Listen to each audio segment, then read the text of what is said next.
Kalau dia berlatih dengan sebuah pasukan yang intensiti mereka dia tinggi, dia tak akan hilang dia punya rentak.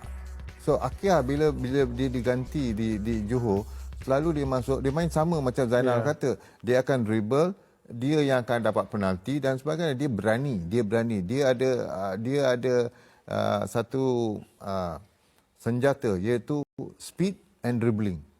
So berapa kali dia masuk dalam box, dia tak takut. Dia ni seorang budak yang tak pernah saya nampak macam dia takut nak main dan sebagainya. Ya, betul. Sebab tu saya cakap di international level di domestic level, beliau akan menunjukkan keistimewaan beliau. Macam Faizal lah. He's enjoying his game now.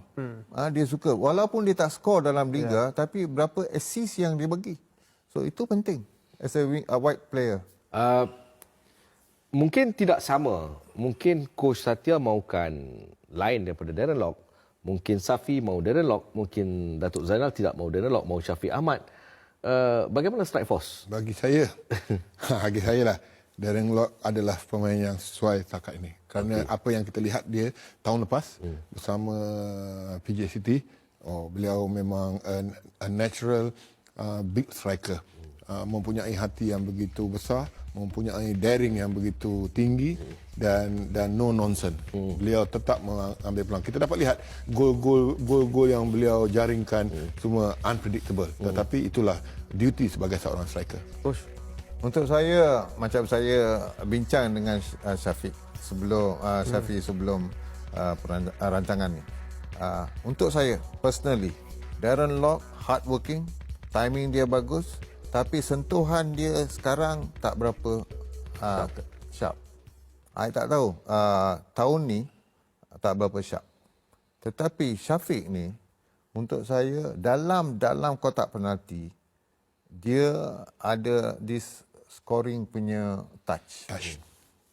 Lepas tu, kalau you tanya saya, siapa lebih bagus dalam bahagian heading, saya nampak Syafiq.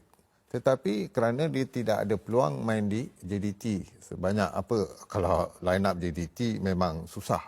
Tetapi macam saya kata tadi, Syafiq ni berbeza sikit. Darren Lock untuk saya, Kim Pan-go punya style, taktik, style of play sesuai untuk Darren Lock. Saya setuju dengan Coach Satya sebab Coach Kim Pan-go ni dia nak press atas. So saya rasa Darren Lock dia macam tak ada. Yeah, we know Turkmenistan high level teams, but I think we will be strongly challenged to them to prove we are better team. So hopefully we can fight tonight to win, to give good atmosphere to the fans. Yeah. And one last question, Coach. Yeah. Today being the first day of Ramadan, do you think it sort of affects the players in terms of their preparations for the match tonight? Yeah, hopefully not. I think we will manage it at this moment. Yeah. Okay, thank you. Okay, thank you. Okay, demikian tadi reaksi Kim Panggon. Sebelum itu, ada sahabat Kin Salam kat dua orang. Datuk Sufian daripada Sri Pahang Kin Salam dekat Datuk Zainal dengan Coach Satya. Safi juga Kin Salam. Terima kasih Tok. Tengok. Baik. Turkmenistan. Hari ini dibimbing oleh jurulatih baru iaitu Margen Orazov. Percaya atau tidak, jurulatih ini adalah jurulatih futsal. Dia baru saja dibawa masuk sebagai jurulatih baru pasukan. Baru berusia 34 tahun. Dipilih sebagai coach futsal terbaik Turkmenistan tahun 2020. Tetapi pasukan yang diberi gelaran The Green ini hari ini masih lagi membawa nama-nama yang saya rasa agak sinonim, tetapi ketiadaan, tak salah saya, Ikhlas tidak berada dalam senarai, tetapi nombor 17, pemain nombor 17 Atimarep antara pemain yang perlu diberikan perhatian. Kalau dilihat kepada taktikal pada perlawanan berdepan dengan Malaysia tempoh hari, mereka akan bermain secara 3-4-3 juga, tetapi itu di atas kertas, coach. High intensity game, pressing all the way, tetapi mereka ni gemar untuk beralih daripada kita tahu kita mempunyai Brandon Gunn, Enric Dos Santos, Paulo Josue. Hari ini saya menjangkakan mereka akan datang di sebelah kiri dan juga kanan. Itu pada pengamatan saya. Datuk? Bagi game yang kita pernah lihat, mereka bertemu pasukan kebangsaan, jarang mereka membuat high pressing. Mereka semua Turkmenistan suka ball possession, build up team. Jadi saya dengan pertukaran jurulatih baru, kita tak tahu apakah sistem yang ataupun corak permainan yang akan ditunjukkan oleh mereka, tetapi Sistem futsal. Boleh jadi, Coach. betul. Tetapi kita tahu Turkmenistan pemain-pemain mereka mempunyai skill yang baik. Jadi still build up ball possession ini akan ditunjukkan oleh pasukan Turkmenistan. Ya, mereka suka bermain antaran pendek dari bawah.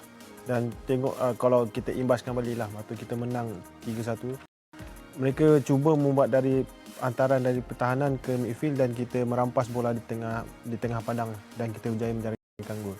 Dan saya rasa corak permainan pun hampir sama. Mungkin taktikal yang berbeza. Mungkin macam Coach Satya cakap, taktikal futsal mungkin. Tak tahu kan?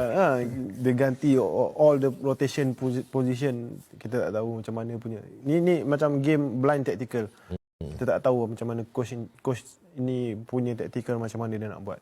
Saya rasa tak banyak yang perlu kita bicarakan tentang pasukan Turkmenistan kerana saya lebih suka untuk beralih sedikit kepada bagaimana tempoh 15 minit yang pertama Turkmenistan akan datang, bagaimana kita hadap benda tu, Coach. Sebelum tu Altemirov nombor 17 Yes. tu. Dia pemain futsal. Yep. Ya, dia pernah main untuk Turkmenistan dalam Asian Games futsal punya.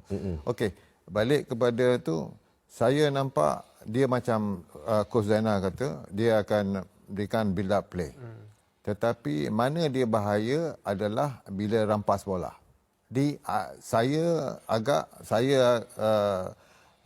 I mean prediction dia akan rampas bola di bahagian tengah.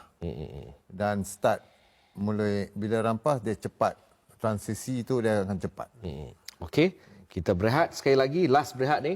Sehat. Last. Berarti kita start pukul 10. Jadi kita akan berehat seketika kembali selepas ini. Sedikit saya nak sentuh bagaimana transisi untuk mengubah attacking, transisi mengubah kepada attacking dan juga defending dan sebagainya di Kem Panggun. Jadi kita berehat seketika, kembali selepas ini.